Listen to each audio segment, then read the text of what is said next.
Greetings, everyone. My name is Chris Celenza, and I'm the James B. Knapp Dean of the Krieger School of Arts and Sciences at Johns Hopkins University. Hi, everyone. My name is Bill Egginton. I'm the director of the Alexander Grass Humanities Institute, also of the Krieger School of Johns Hopkins.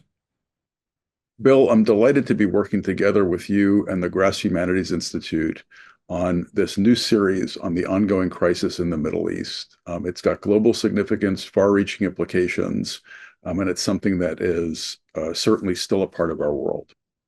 I am too, Chris. This has been something we've been working on together for several months and really in conjunction with a very dedicated team of faculty who've been thinking deeply about the implications of the crisis in the Middle East and their roots, but also what it means for college campuses and for education and for communities of learning.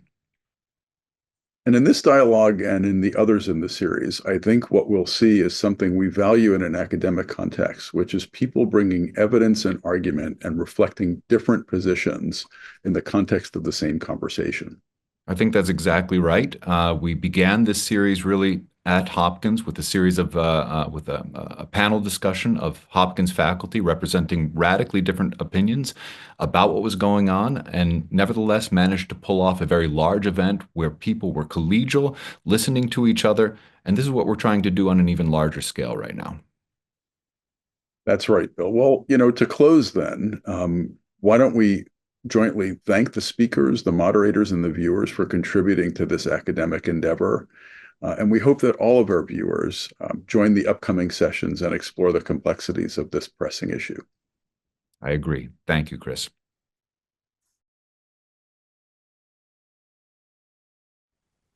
Good evening. Thank you for joining us today. My name is Sarah Wildman, and I'm pleased to be joining you to host and moderate the third in our five-part virtual discussion series titled Conflict in the Middle East, Context and Ramifications. This series, sponsored by the Alexander Grass Humanities Institute at Johns Hopkins University and the SNF Agora Institute, is exploring the long-standing tension between Israel and Palestine, the political and social implications for both sides, and the broader regional and international impact of the conflict. We hope to provide in-depth analysis of the ongoing war, focusing on historical roots, current dynamics, and hopefully potential pathways to peace. Tonight's discussion is titled Roots of the Conflict, Paths to Peace. We will delve into the historical roots of the Israel-Palestine conflict, examining key milestones and socio-political factors that have shaped its trajectory. Our conversation will also explore contemporary challenges and engage with the diverse perspectives on viable solutions for lasting peace, emphasizing diplomacy, mutual understanding, and the role of global stakeholders. Obviously, we will not get to all of that, but we will make an attempt to hit both the historical points and the modern ones. Joining us for this timely and important conversation are Omer Bartov, Rula Hardal, Robert Satloff, and Bret Stephens. And I'm going to introduce you all. Bret Stephens, who is my colleague at the New York Times, has been an opinion columnist at the New York Times since 2017. At the Times, he writes about foreign policy, domestic politics, and cultural issues.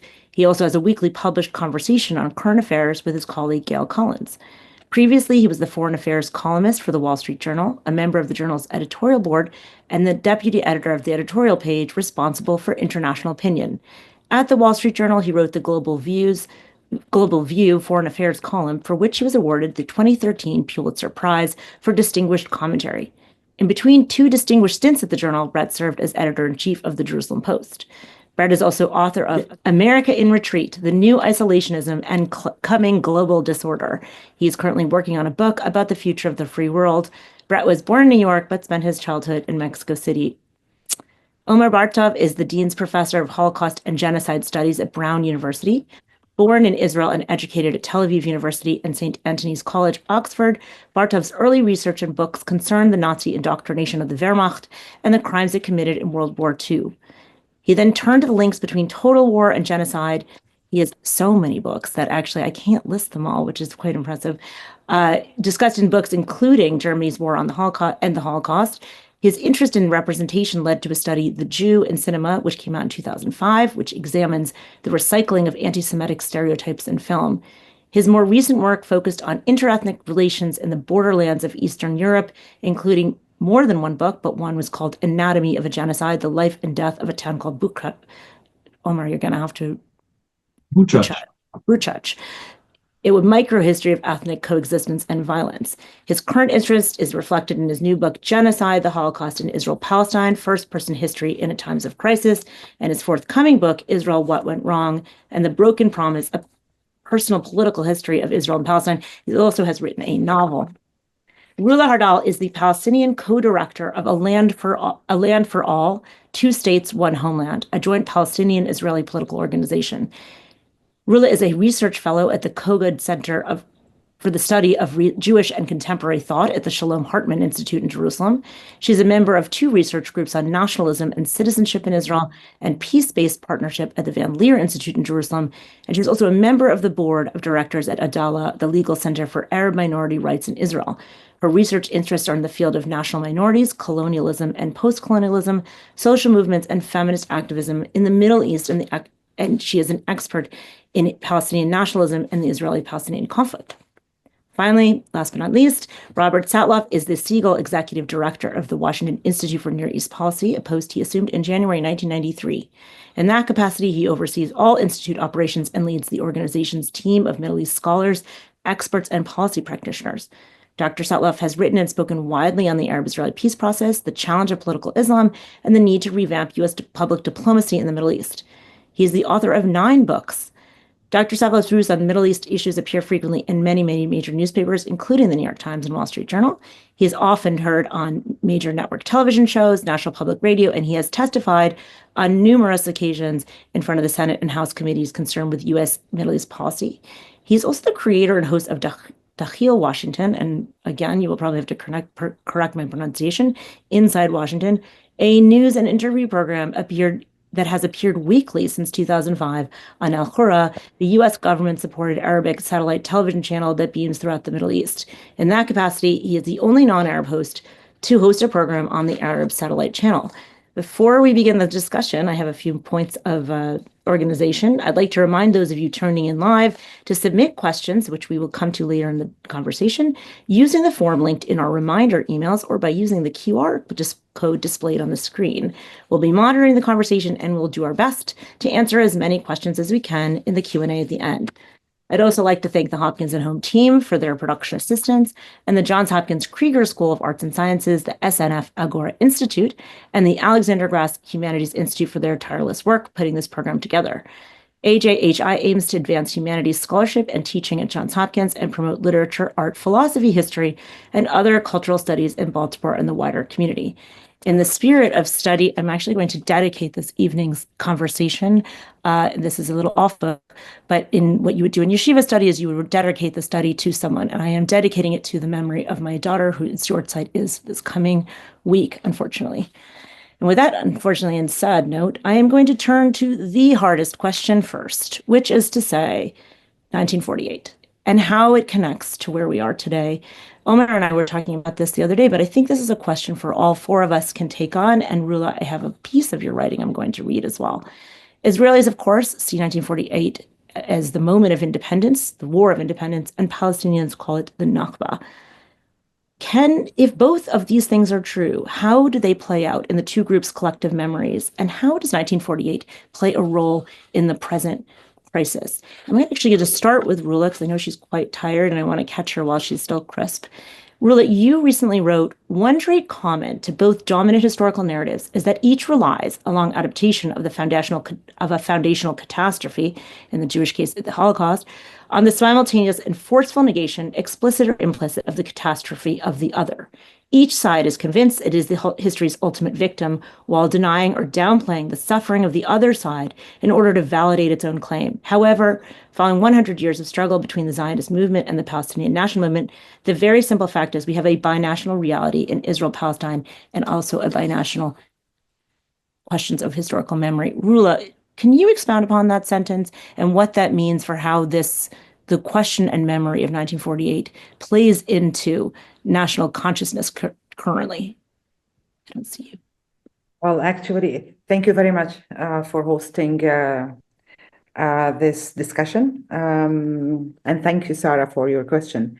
Well, actually, I see that as a continuous process of what happened 48 and This is the one point. The second point is that actually our collective memories as Jews and also as Palestinians, because of the memories of the Jews in Europe, and especially because of the Holocaust, as well as the collective memory of the Palestinian people since the Nakba of 48, is shaping or are shaping again our reality now, in the sense of our reactions, our emotional collective standing points, and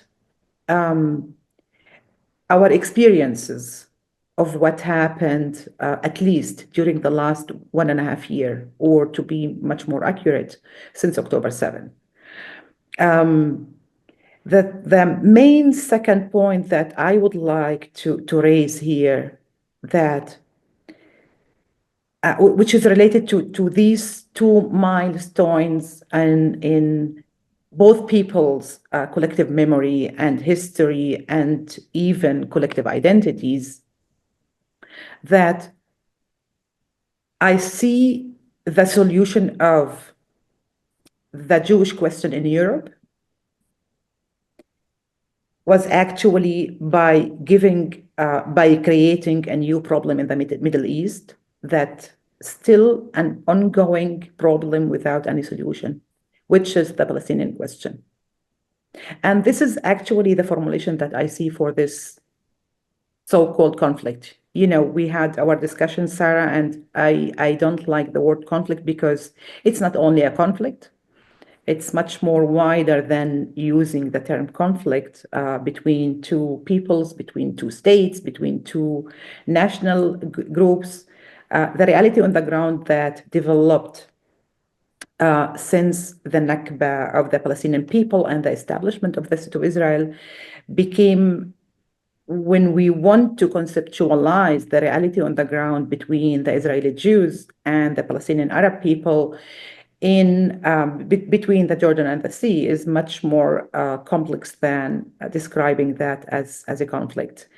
The last point that I would like to emphasize here, that the reality now in Israel-Palestine, that we still have these two national groups with two different, even contested national narratives.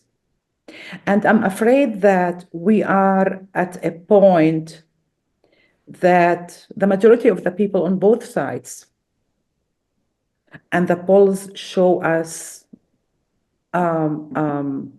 these indications on the Israeli Jewish side very clearly, that the majority of the people don't see any peace solution for these two contested narratives of the Palestinians and the Israelis, and they don't see any other solution than a military solution by eliminating each other.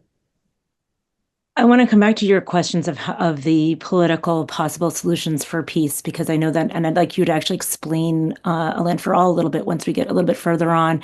But Bret, I'm going to turn to you here and this question. You've said that Israelis feel they're in the struggle for the possibility of a Jewish state even now in this context, the context of the current conflict, the ongoing conflict.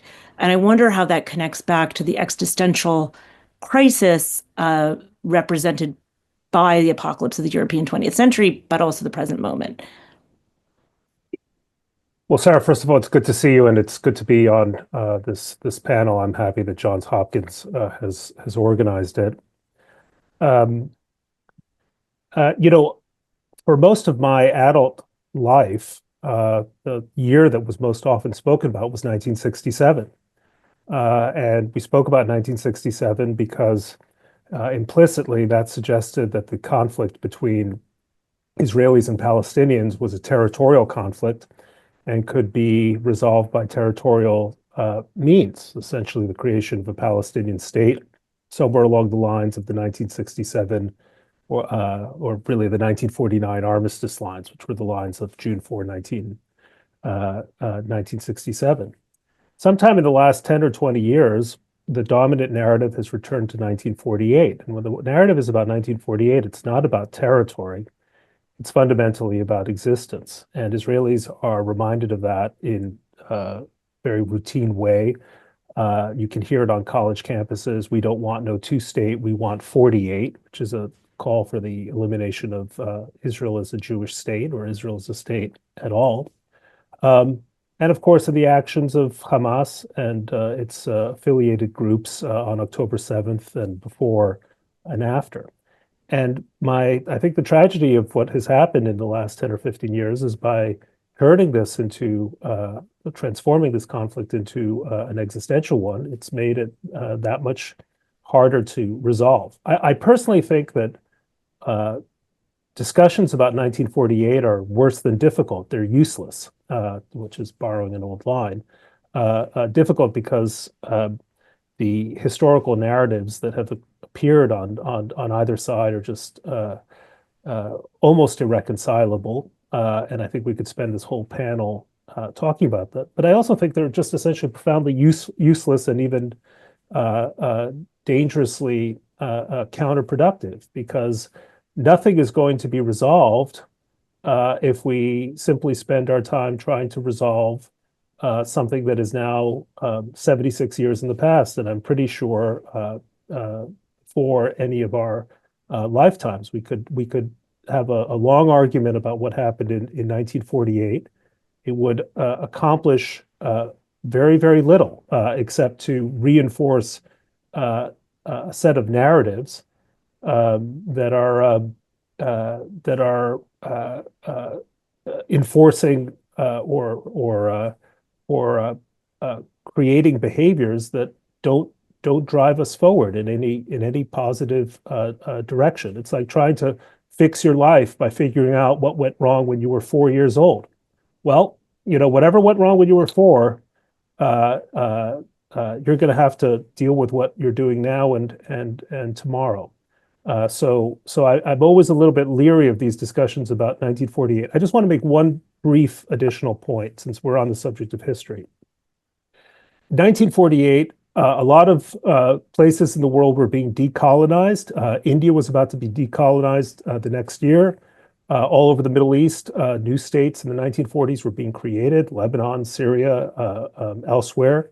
After World War II, borders were being adjusted. Lots of people were on the move. What happened in Israel is actually of a piece, or Israel and the Palestinians is actually of a piece with what was happening all over the world. Those other conflicts, those other borders have largely been resolved and adjusted for, and people are trying to move forward with their national existence. I think one of the biggest problems that we have now is that this is one conflict, or at least this is one of the few conflicts where the historical debate loses sight that things change, borders move, injustices take place, and there's not a lot of utility about arguing about the past.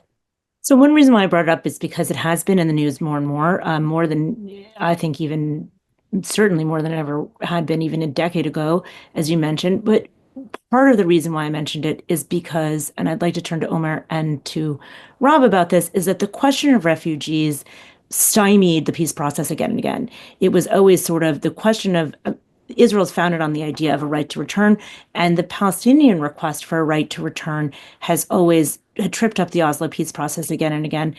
I want to turn to Rob and Omer about that question, because now we are seeing once again a refugee question, and it seems to me that it has been, or I'd like to see what you think about how that intersects with this decades-long question of what to do around Palestinian refugees and why that refugee question feels so unresolved. And I can't see Rob, but I will turn to him first. He's there. I can see him. Well, first of all, I want to echo my fellow panelists' gratitude for organizing this program. Thank you very much. Just as a prefatory comment, I generally agree, at least in a diplomatic sense, with the thrust of what Bret was saying, in the sense that from 1948 to 1967, there was no peace process. It didn't exist. It existed It came into being after 67, the idea of a diplomatic resolution to the conflict, precisely because there was a new dynamic, namely the idea that Israel acquired territories in 67 that, according to the Security Council, could be traded in exchange for secure and recognized borders and eventually in peace. And that is what gave rise to the last 50 years, more than 50 years of diplomacy.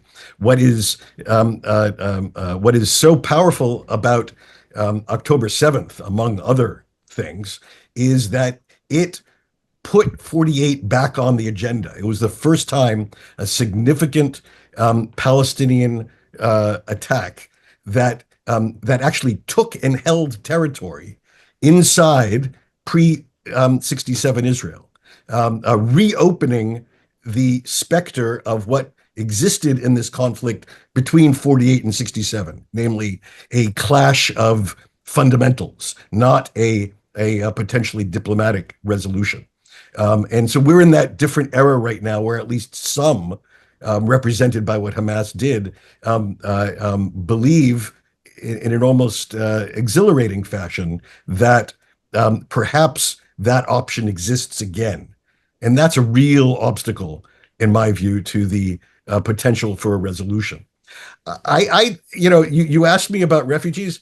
There is a huge refugee aspect to what is going on today. We tend to forget that among the 1.8 or 1.9 million Palestinians living in Gaza, about 1.4, 75%, are registered Palestinian refugees, registered with the United Nations Relief and Works Agency as refugees, almost all of whom, well past 95%, are descendants, not actual refugees from the war of 1948, but descendants of people who were displaced, either fled or were forced out during the war of 47 to 49. So we're in this very odd situation where the vast majority of the people of Gaza actually juridically say that they have no territorial connection to Gaza. Otherwise, they wouldn't be refugees. They're refugees from somewhere else. They're refugees from other parts of Palestine. And so, resolving their fate is a piece of what has always been diplomacy over this issue. It's actually not the key obstacle. The basic assumption, and this is what Bill Clinton came up with when he presented his independent parameters for peace 25 years ago, was that the resolution to this issue is, in the event of there being a Palestinian state, Palestinians would go to Palestine, just like Jews have gone to Israel. That Palestinians, by and large, can't have the right to both go to their state and go to Israel. That would confound logic. And if we look at it that way, there is an eventual resolution to this. But there's this long story. I don't think we'd have time to get into all the details of the oddity of the Palestinian refugee situation. It's the only refugee situation that is defined the way that it is, namely that it's in an inherited status, that you are a Palestinian refugee because your father or grandfather was a refugee, regardless of your current citizenship. You could be a fully fledged citizen of some third country and still be recognized as a refugee under the unique statutes set by the General Assembly of the United Nations.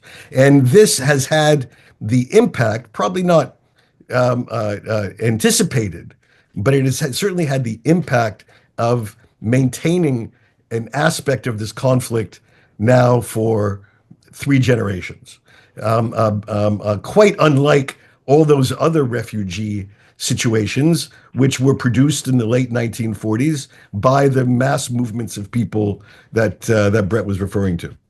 It's not an insoluble problem. It's a difficult problem, but it is not an insoluble problem. In my view, a far more difficult problem that we face today in 2025 is the resurrection of the idea that a military solution to this conflict, as evidenced by what happened on October 7th, that remains a viable path for at least a segment of the Palestinian national movement. And that is an enormous obstacle, in my view. Not the only one, to be sure, but an enormous obstacle to the eventual reconciliation and creation of a peace settlement between the parties. There's so much to unpack here. I can't believe how little time we have on this panel. Omer, obviously history is your bread and butter, and not speaking cliches, but is it unfair to look at 48 in this context? Obviously, it's coming up again and again. 67 has always been the sort of metric, the question of the creation of occupied territories, the not just 67, but the ways in which Israel won territory again twice and used that territory as bargaining chips for peace. But how do you see 48 as playing a role here, and or who is responsible for the refugees that are remaining in Gaza? And is that part of the question? So let me first of all, again, thank my panelists and thank you, Sarah and Johns Hopkins, for hosting this. Look, I mean, a lot has been said, and this is a very complex issue. I don't think there are any simple answers to any of this. I want to start by agreeing with Bret that in 1967, there was an option to actually resolve this conflict, because Israel had captured territories in which there were large numbers of refugees from 1948. Demographically, it was a bit strange because Israel actually changed itself from a Jewish majority country to a country of 50-50. That is that from that point on, 50% of the population under Israeli control is Palestinian. But it had territories, and there was talk in Israel at the time of using bargaining for peace with territories. But that was very quickly abandoned by the Israeli political leadership. Whatever was happening on the other side, there's a whole lot of research on that. It was abandoned, and the alternative was to start settling the West Bank. And so this option of creating a Palestinian state gradually diminished as more and more Jews moved into the West Bank. And we have to remember that there are now about 700,000 Jews in the West Bank and East Jerusalem. So where a Palestinian state would be becomes sort of just a geographical problem, among other things. But I want to go back to this question of the Shoah, the Holocaust, and the Nakba. You know, there was a book a few years ago by Amos Goldberg and Bashir, a collection of essays on the Holocaust and the Nakba. And the main argument of the editors, one is a Palestinian and one is a Palestinian Israeli citizen, and the other is a Jewish Israeli citizen. The main argument was that there has been for a long time a competition of memories, right? Both groups feel that this is their constitutive catastrophe, and they're competing over that catastrophe. And it's very strong, not only on the Palestinian side, but also on the Israeli side to this day. The Holocaust actually is more important now in Israeli national collective consciousness than it was when I was a teenager.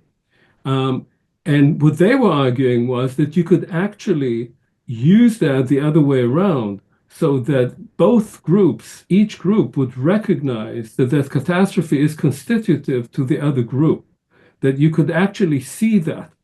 And I have to say that in 2022, I interviewed scores of Jewish Israelis and Palestinian citizens of Israel, about 55 altogether. Long interviews, people of my generation, so people who were born in the first decade after the creation of the state, and they spoke at great length about growing up in traumatized families, both the Palestinians and the Israeli Jews, and how that not only affected them, but affected their children. So what I'm trying to say is that if you try to make it disappear, it's like saying to Israelis, okay, let's not talk about the Holocaust. It's really getting in the way. You have to recognize that it's a crucial moment in a collective identity for both these groups. Now, obviously, it doesn't mean that you can go back and reverse things.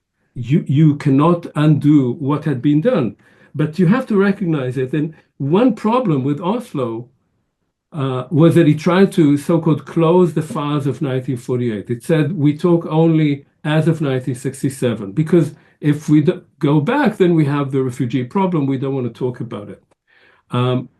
It didn't fail only because of that, of course, but it was a major issue. And I would say that 1948 started coming back before October 7th. It didn't come back on October 7th. In the last decade, it's become more and more present for a variety of reasons, partly because it has become politically impossible to imagine a Palestinian state in the territories that Israel captured in 1967 because they filled up with Jewish settlers. So I think that if you want to think positively about this, what you need to do is not go back to 1947 so as to revert to 1948 as to reverse history, but to recognize it. It's important to recognize the fact, just as it was important for other groups to have their particular catastrophe, including the Jews, recognized. You can't reverse it, but you have to recognize it. And then you have to draw conclusions from that. And how do you draw conclusions from that? You have to somehow understand that, as happened in South Africa, as happened in Germany, there has to be some kind of truth and reconciliation. When you have that, you can start thinking about how these two groups, recognizing each other's catastrophes, which, by the way, happen almost simultaneously. When you talk about refugees, you have to understand that large numbers of displaced persons came from Europe, Jewish displaced persons came from Europe to Palestine and displaced Palestinians. This was not why they came. This was not their goal, but that's what they did. They moved into the homes of Palestinians who had been displaced by them or by the military. So this is linked together, and you cannot divorce it. Once you accept that, then you can move forward and think, how do we then politically resolve it?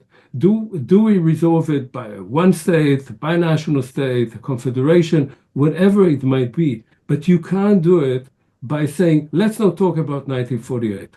And then if you talk about refugees, we've had that many times. You can say a limited number of refugees could go back to where they live. And of course, numbers of settlers who live now in the West Bank, large numbers, there could be a way for some of them or all of them to remain. But that is more a technical question, and I agree with Rob. I don't think that's the main obstacle, but I think 1948 cannot be swept under the rug. And I'll say one last thing. When we talk about the fact that the Palestinians haven't given up, and obviously Hamas on October 7th showed that, haven't given up a military solution, we have to recognize that Israel has not given up a military solution. What the current Israeli government is doing right now is seeking a military solution. That is, it has been seeking to empty Gaza of Palestinians by force of arms, by bombing it. And so obviously it won't work. The Hamas solution will not work, and it's never worked. It did one thing. It brought back the Palestinian issue. And that is true, that October 7th, the success, if you want to call it that, of Hamas, of that massacre, was a Palestinian issue that had disappeared. On election campaigns in Israel in the last few years, no one even spoke about it. It was not part of any international debate. It disappeared. They brought it back. That's the only success that they had. It is a success in a sense, but of course it cost the lives of tens of thousands of Palestinians. And the current government in Israel is also trying to use force. I think that what is necessary is to think outside of that paradigm of using force, both on the Palestinian side and on the Israeli side. And since, as we talked about, I don't see the internal dynamics for doing that, I don't see the forces in Israel, and I don't see the forces among the Palestinians for thinking outside of that, for changing this to a political paradigm. We only have to hope that that will come from the outside. And the only actor that can do that is the United States. I mean, I have questions for Rula and questions for all of you. Before I jump to Rula, where I would like you to explain this kind of modified version of a two-state solution that Land for All proposes, I want to jump to Bret for a moment and look at this question of leadership at this time. Right after October 7th, you went to Israel, and you've written again and again saying that Netanyahu should go. He's still there. Polls last week, 2 weeks ago, in Times of Israel showed over 70% of Israelis want him out. He's still there. And his goal was to defeat Hamas. Whatever you think of that goal, it doesn't appear to have been accomplished. What now in terms of Israeli leadership, whether or not you're addressing this question of military or not military options? Well, because of the nature of Israeli politics, he's going to hold on with even with his fingernails until his mandate runs out, or there's a budgetary crisis and he's forced out that way. What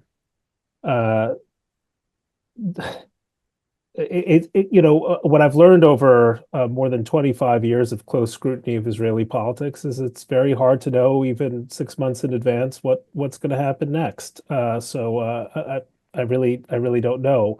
What I do know is that Netanyahu is probably the most politically agile Israeli politician since Ben-Gurion, possibly even in some ways exceeding Ben-Gurion. So I wouldn't write his obituary anytime soon. But can I go back to something that Omer said that sparked some thoughts?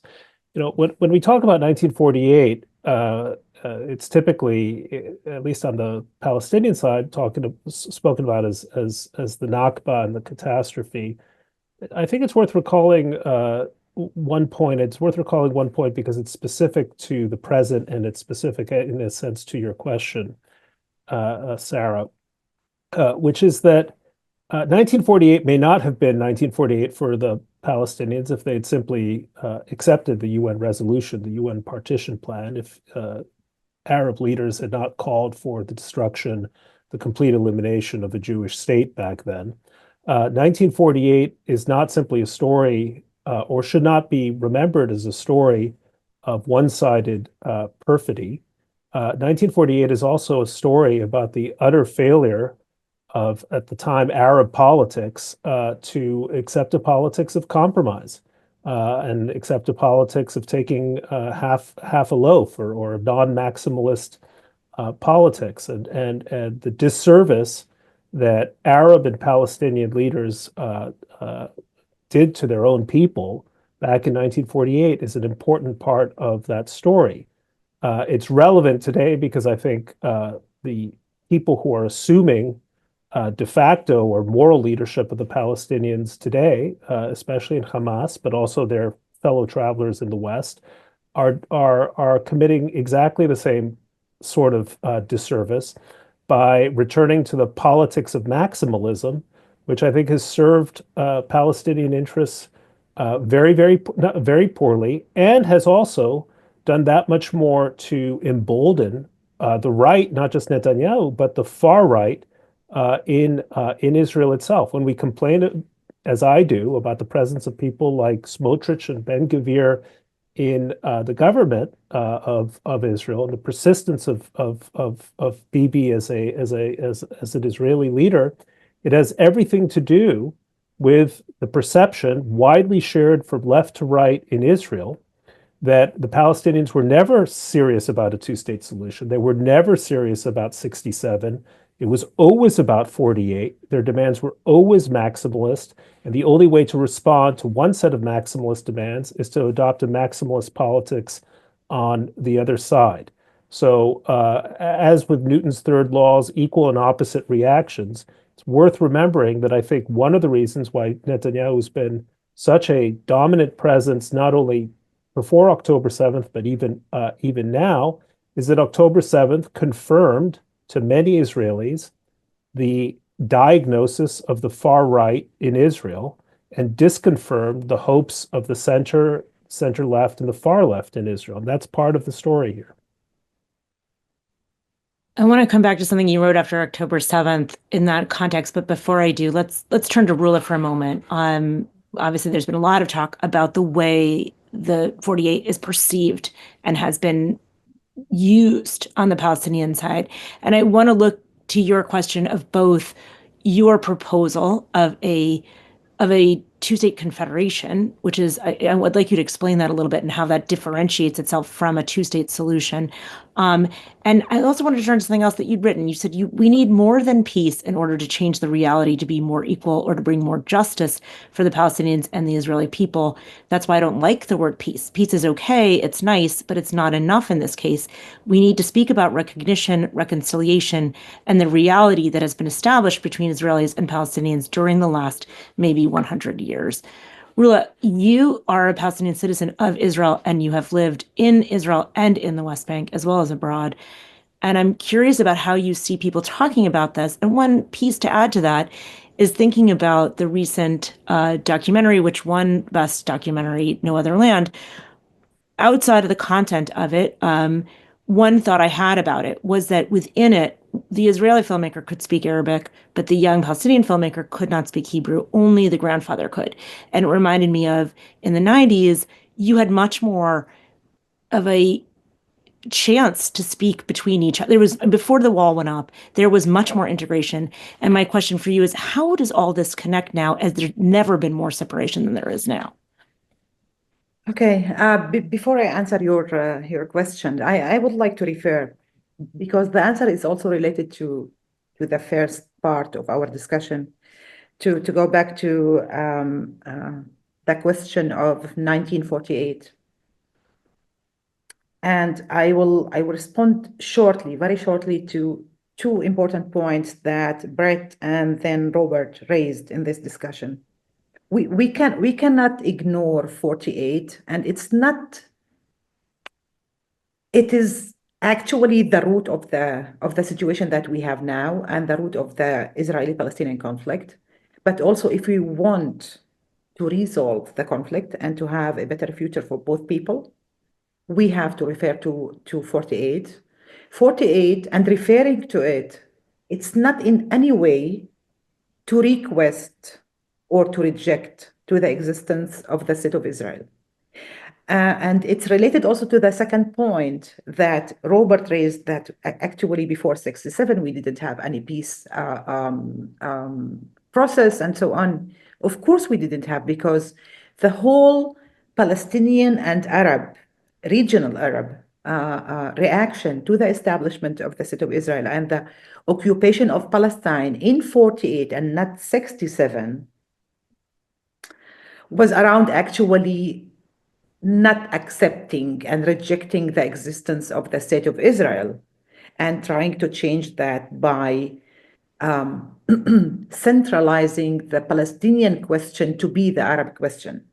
So just to remind all of us that during the 70s, the mid-late of the 70s, until the mid-late of the 80s, we had two important transformations in the Palestinian national narrative, as well as the Arab narrative around the Palestinian-Israeli question. We had a transformation of the Palestinian national narrative of the PLO, the official representative of the Palestinian people around the world, and not only those who live in historic Palestine, Israel, from suggesting the democratic solution for the Jews and the Palestinians in terms of having a one state and under Palestinian sovereignty, and giving the Jewish people who came from Europe, despite the Nakba and etc., equal rights as Palestinian citizens. This was transformed when the PLO started around the mid of the 70s to change the Palestinian national discourse to be around accepting the partition, a kind of accepting the partition plan and speaking about self-determination of the Palestinian people and about the two-state solution.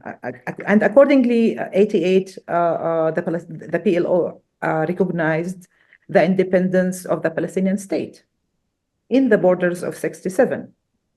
And during the mid and late of the 70s, we had what we call it, and historians actually call it, the de-Arabization of the Palestinian question, which means that this de-Arabization of the Palestinian question, that also the Arab countries in the region accepted and decided not to continue fighting the existence of the state of Israel. So because of all of these reasons, we cannot ignore that the roots of the problem are 1948. And actually, you see it in the States, where the majority of the Palestinian refugees, millions of Palestinian refugees, live in the States. And they shape now, actually, dramatically, the Palestinian discourse around Palestine and Israel. And this group of people, the Palestinian refugees, evolved actually because of 48 and not 67. So having said all of that, and acknowledging the binational reality on the ground of Palestinians and Jewish Israelis between the Jordan and the sea, acknowledging also that within this binational reality that we have a one-state construction where we have actually the Israeli regime controls the land and the people between the Jordan and the sea in non-equal legal system and arrangements between the Israeli Jews and the Palestinian Arabs. There is a need to start from that, to acknowledge this fact and to think about what kinds of solution we can that can ensure equality of both people, acknowledging again that we have two national groups that still emphasize their need and their desires and interests for self-determination. So what we offer actually, first of all, this acknowledgement of the history and acknowledgement of the binational reality. And the third acknowledgement is actually that both people still emphasize their need for self-determination in terms of two national states and not less than that. And that's why the Palestinian people are not going to give up. They still fight for having their own state. And they are doing a compromise, if you would like to hear my opinion. Any solution that we can think about, it's a compromise for the Palestinian people, but we cannot change the history. Politically and morally, we cannot change that. And I'm saying that as a Palestinian. I'm reconciled with the idea of the existence of the Israeli state, and that we can have a place for two states here. But one of the problems of the old classic two-state solution, that except of the deadlocks that nobody wanted to deal with, like Jerusalem, the settlements, the right of return of the Palestinian refugees, and so on, there was no intention to speak about the end solution, which is a Palestinian state, and that it was based on separation and segregation between the two people, which is not realistic because lives of a lot of Palestinians and Israelis became intertwined and interconnected on the ground. And not only lives of individuals and some groups of Israelis and Palestinians, but we share a lot. We share natural resources. We share the same small piece of land. We share economy.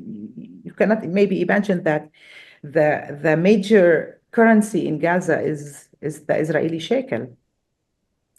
And the third point that was problematic in Oslo, as Omer mentioned, that the Oslo Agreement actually minimized and reduced the definition and the borders of the Palestinian people for those who live under the Palestinian Authority. It means in the West Bank and the Gaza Strip.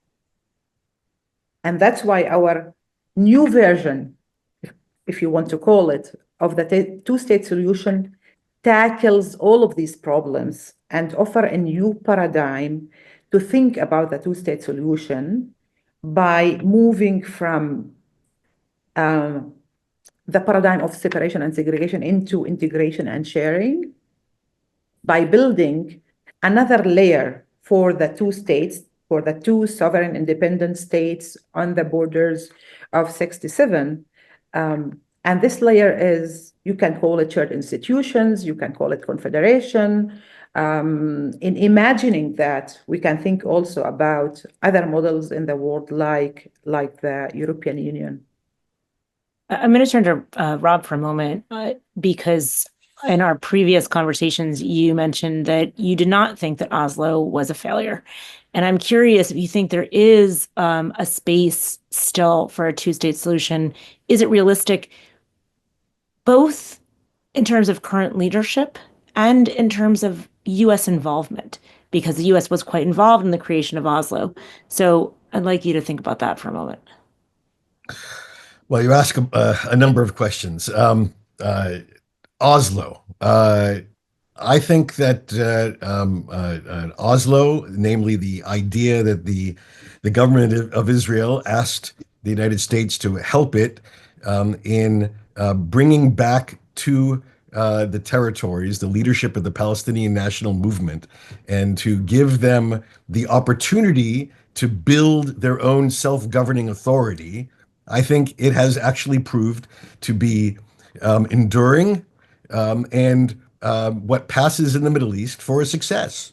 The system of government that authorities, the odd patchwork system of areas A, B, and C, which govern life in the West Bank. We don't think of it this way, but this is the longest serving governing system this territory has known since the Ottomans. It has lasted longer than the Jordanians, and it has lasted longer than the Israelis before the imposition of Oslo. It has created, for lack of a better term, an Arab state in the making. It is more efficient than some, less efficient than others. It is more corrupt than some, less corrupt than others. It is not a failed state like Syria, Lebanon, Libya, or Yemen, and it is not as successful as Morocco and the Emirates. It is right in the middle on all the socioeconomic indicators that you can find from the World Bank and the IMF. That's actually what passes for success. I don't know what we thought we would create. They weren't going to create Monaco. They weren't going to create Singapore. They created an Arab state. And that's more or less what exists. Now, it doesn't meet everyone's expectations.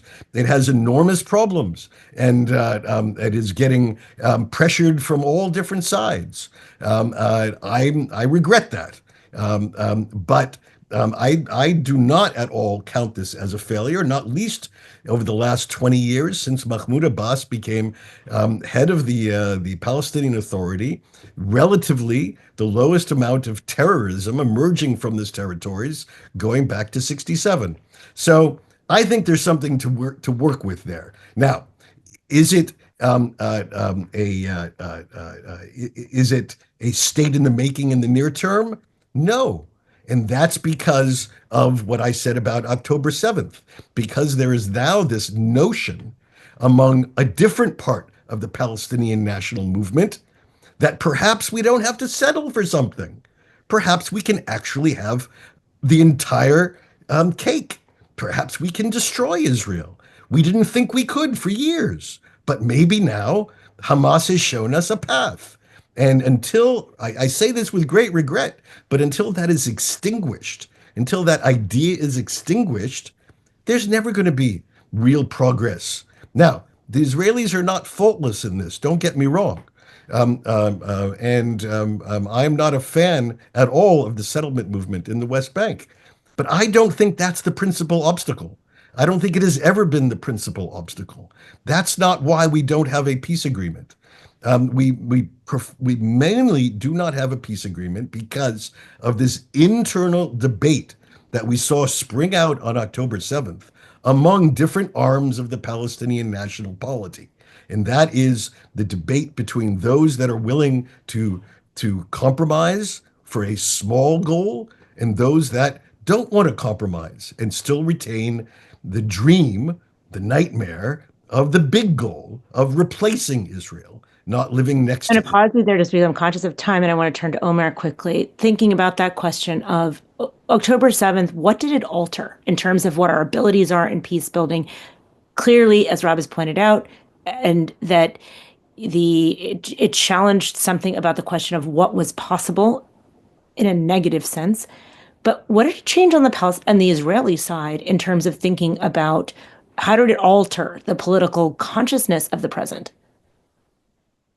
Listen, I just can't not respond to a couple of things that Rob was saying, because to me they sound a bit like counter history, and I'm a historian, so to say that the main problem for peace was the Palestinians, knowing that Netanyahu's policy, at least for the last 20 years, which is, everybody knows it, it's not a big secret, was to keep Hamas in power in Gaza so that he could say there's nobody to talk with, and keep the PA as weak and corrupt as possible in the West Bank, so that you can say, well, sure, they can police, they can collect garbage, but they can't really have a state. That was the policy of the Israeli state. Israel did not want to have, Netanyahu definitely did not want to have a Palestinian state, and he succeeded in that.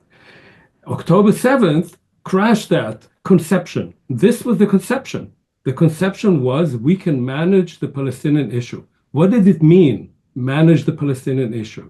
It meant there won't be a state. The second thing, on the West Bank, it's also a bit of a weird thing. It's a success as an apartheid system. It's a success in the sense that Israel constructed something that works quite well. That is that you have two populations. You have about a quarter of the population are Jews, and they live as extraterritorial Israeli citizens. They have all the rights of Israeli citizens, although by international law they shouldn't be there. And you have the rest of the population who live under military rule. And under military rule, they have no rights. If you just look at what is the age of children who can be arrested as Palestinians vis-a-vis as Jews, it's 12 and 18. That's the difference. So it is a system that has worked quite well. Again, it hasn't worked as well because October 7th showed that it's not going to work anymore. So I think there's a little bit, and the last thing I just want to say on the partition, I actually agree that it was a big loss, political loss eventually, for Palestinians who had a terrible leadership in 1948. But one has to remember, and one can't get around the fact that about a third of the population of Palestine were Jews and 2/3 were Palestinians. The Jews were given well over half of the territory, and they owned about 2% of the land. So there was some rationale to say, well, that's not exactly a fair plan that you're offering us. Maybe historically you could say might have been a better thing. But rationally at the time, you can say there were some good reasons not to accept that. Why should the majority of the population get less than half of the land?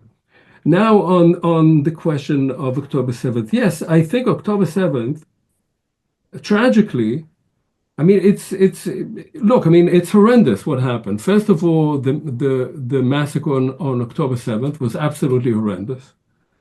And after that, we have, and we can't not mention it, we have close to, probably more, but let's say close to 50,000 people who've died, at least half of them women and children. We have well over 100,000 people wounded.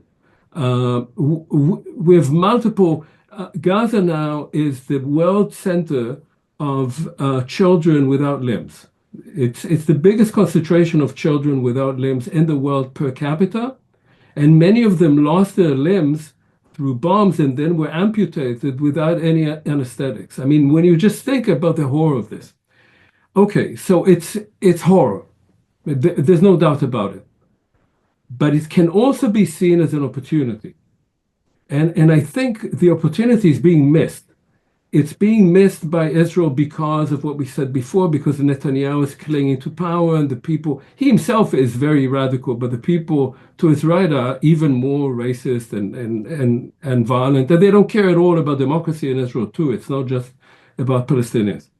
And because we don't have a viable Palestinian leadership, which is not very surprising considering the conditions under which they live. There may be some in prisons, but I don't think that Israel is going to let them out. And so the change in the paradigm has to come from the outside. And if that happens, I think it will produce a local leadership, both Palestinian and Jewish Israeli. There are people there.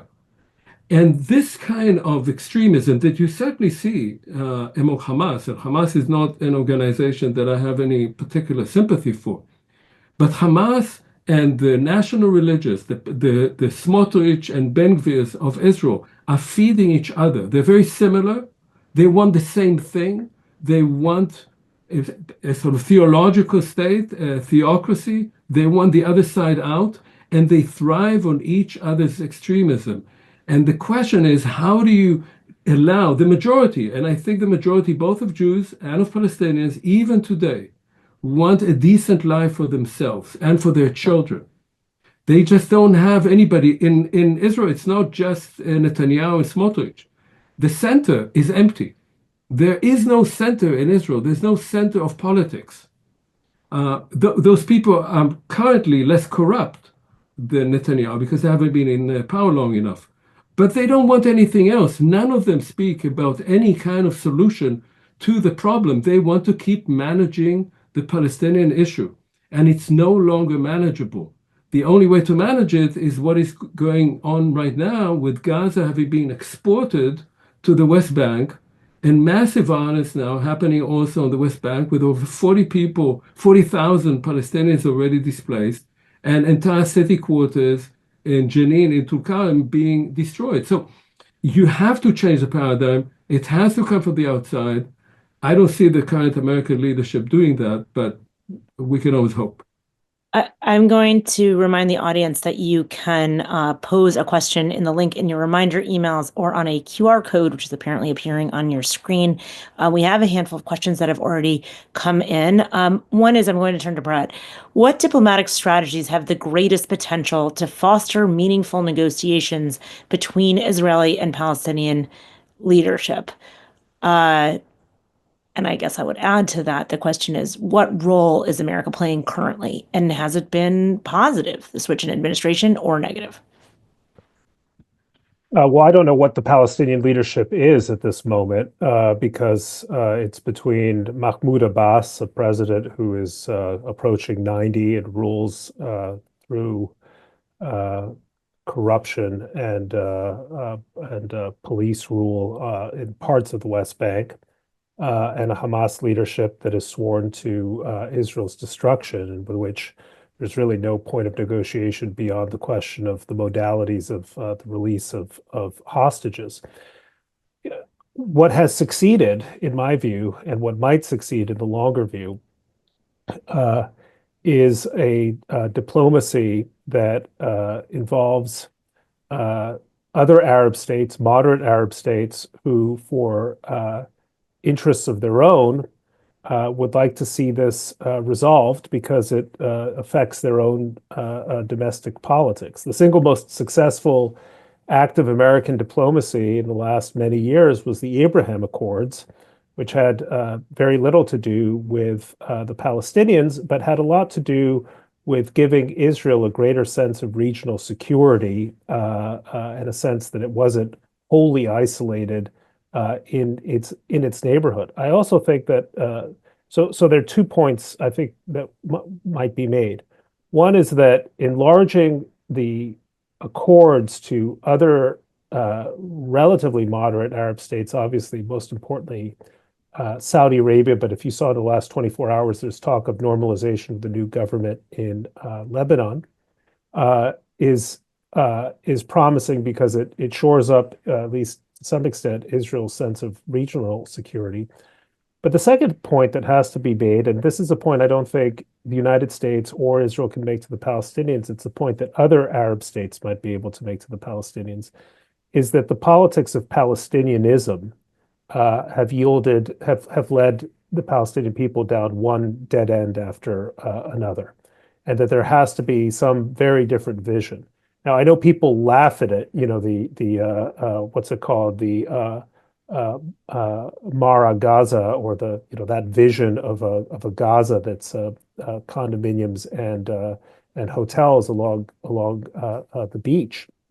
But it's not actually an altogether crazy vision, which is to say, how can you transform Palestinian national aspirations from being essentially revanchist aspirations about taking over Israel and what they call historical Palestine, and something that's much more akin to the United Arab Emirates model, a forward-looking model that really seeks to improve Palestinian lives within existing Palestinian borders, or agreed and enlarged Palestinian borders. And that's a role that no Israeli and I think no American is going to be able to succeed in.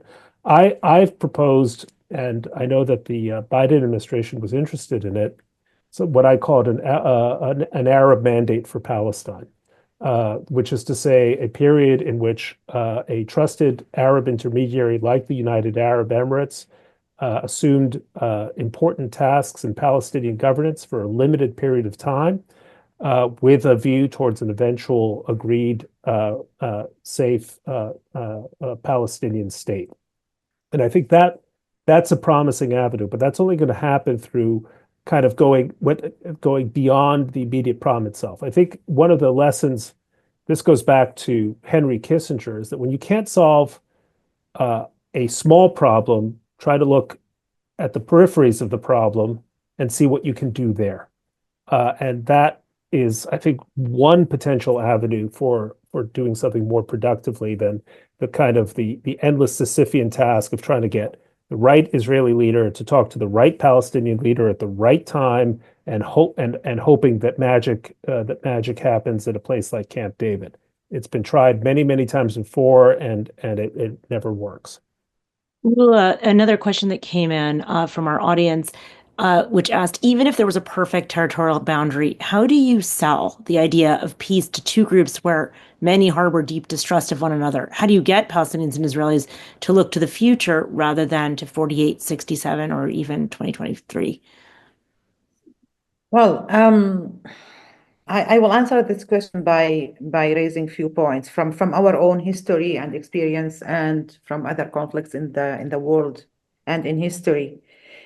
We cannot wait until we change the mistrust between the people now, and we cannot wait until all people are recovered from the traumas that they are still located under them. But we need to offer the people a better future that both leaders are not able to offer it now, and especially on the Israeli side, the main problem is actually that this government and the governments of Netanyahu over the last at least 2 decades, they did everything in order to change the whole mindset and the whole public discourse in Israel, and to shift it from the Palestinian question and from the occupation. Actually, nobody was speaking about the Palestinian people during the last 2 decades. And you know what? The majority of the Israelis were actually comfortable with the illusionary way of thinking that they live in a liberal Western democracy, and not seeing the occupation, and not seeing that they are actually shrinking their own democratic values in the state of Israel because of what's happening outside the so-called borders of Israel. You cannot control another people for decades and expect from your country and your people to stay moral, to stay ethical, to stay democratic, to stay human, And that's what's happening now in Israel.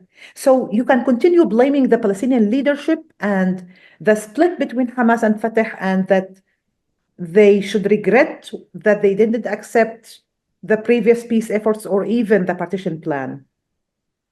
But actually, the main problem is that Israel is doing everything since decades in order not to solve the conflict. And you know what? The whole international community was implicit in managing the conflict or shrinking the conflict or thinking that the Palestinian people are going to give up by, giving them a kind of small autonomy under the Israeli occupation. And again, the Palestinian people live under occupation. We cannot forget that. First of all, we need to end the occupation. And I would like to say another thing. From our experience in Israel-Palestine, since 48 and until the beginning of the 90s, we had several wars, also with Lebanon. And we didn't have the optimistic situation in terms of the relations between the Israelis and the Palestinians.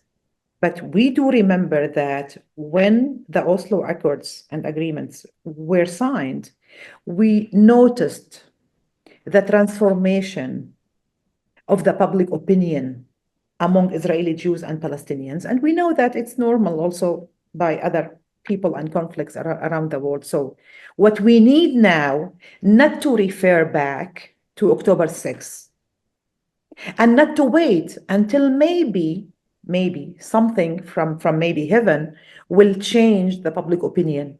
We need to end this situation. And in this point, yes, we need intervention from outside because of this mistrust and because of the lack of political leadership, especially in Israel, that wants to go toward a solution and not to continue the annexation and the elimination of the people in Gaza and dreaming about expelling the Palestinian people immediately or slowly. And I do believe that the international community, including the American administration, they didn't use yet all diplomatic instruments that are available for the international community in solving this conflict and in, I will say it, putting pressure on the Israeli government. You cannot expect from the Palestinian people now to decide. The majority of the Palestinians and the official attitude of the PA and the PLO are still for the two-state solution. But the control is not in their hands. It's on the Israeli side. Rob, a question from a student. How will the Trump administration's policies regarding the Gaza Strip, including proposed displacement and reconstruction, affect the pathway to peace? Well, it's a bit premature to know. I mean, at the moment, the only thing we really know is that the Trump administration has made an investment in an effort to secure the release of hostages. The president has put out an idea. It's not even a plan, let alone a real proposal about a different future for Gaza, namely a future in which has a couple of predicates. Predicate one is that it would take far longer than is the conventional wisdom for the removal of rubble, the cleaning of ordnance, and the reconstruction of Gaza. That it would take 10 to 15 years, not 3 to 5 years, and certainly not the 6 months that the Arab plan that was issued 10 days ago envisioned for the first phase. And then secondly, it would be extraordinarily difficult to rebuild Gaza with all the Gazans still there.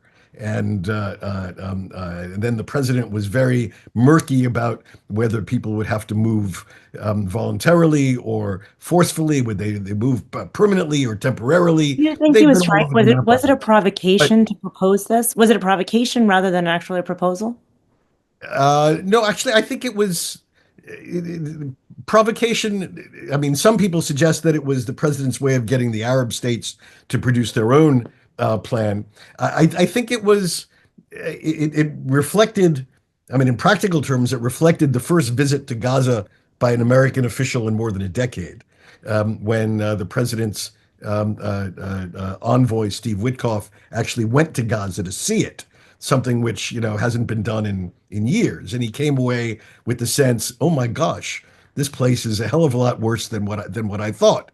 A hell of a lot worse than what anybody has told us, and that it would be a far bigger job to reconstruct than we were ever told.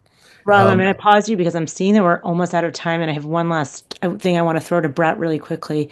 Right after October 7th, you wrote asking a series of questions to Israelis. You had a series of questions in a long essay, and you wrote, will they understand the ultimate purpose of Zionism is self-rule for the Jewish people, not indefinite rule over others?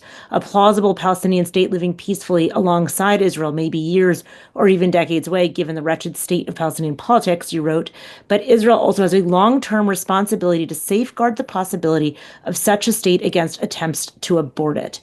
Where are we now?